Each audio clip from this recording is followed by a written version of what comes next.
seenessa qabatamaa hin ta'in kan Ameerikaa tokko tokko hanga hundeeffama biyyattiitti deemu.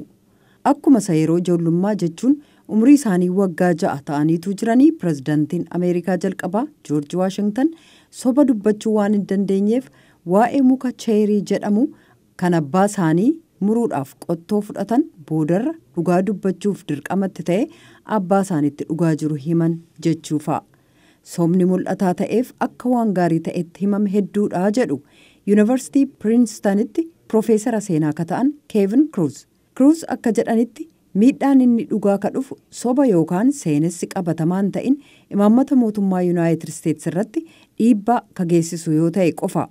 Kruuziif michuu isaanii hayyuu seenaa Yuunivarsiitii Piriinstan kan ta'an Juuliyaan Zalzer kitaaba isaanii Myth Ameerikaa jedhuuf barreeffamoota walitti qaban.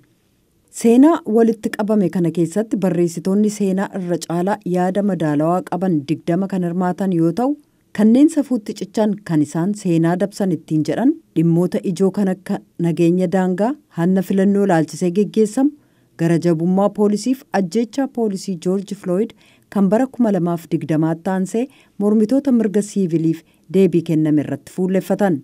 Yuunivarsiitii Yeelirraa Galaandaa Gilmoor akka barreessanitti siidaan qabsaa mirga namaaf hoogganaa mormii gaarii kan Maartiin Luuter King du'uu Flooyid booda faayidaa mormitoota kanneen Black Lives Matter jechuun daandiitti ba'anii waliin walitti dhufeenya inni qabu akka inni ifatti mul'anne ta'ee jechuun barreessan.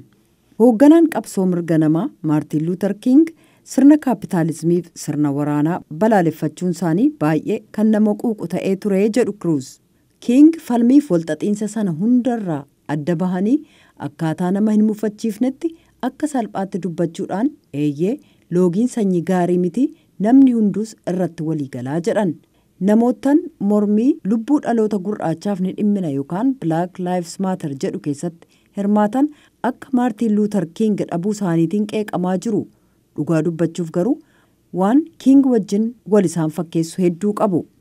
Nataaliyaa Melmaan mana barnootaa The New School jedhamutti Piroofeesara seenaa yoo ta'an kanneen yaada qixxummaa dubartiif falman safuu aadaa maatii faallaa dhaabatuu ka jedhu mormanii jiran.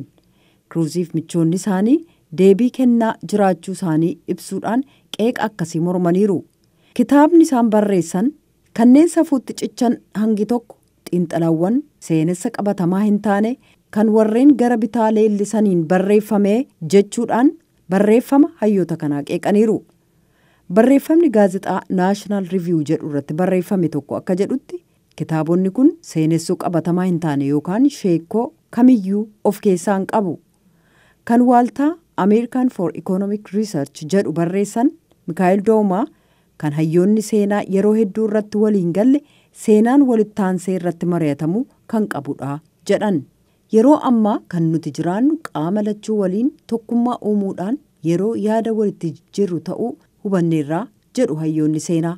Qophiin Ameerikaaf uummata ishee kanarraa kanumaa torban qophii biraan hanga walitti deebinutti nagaatti.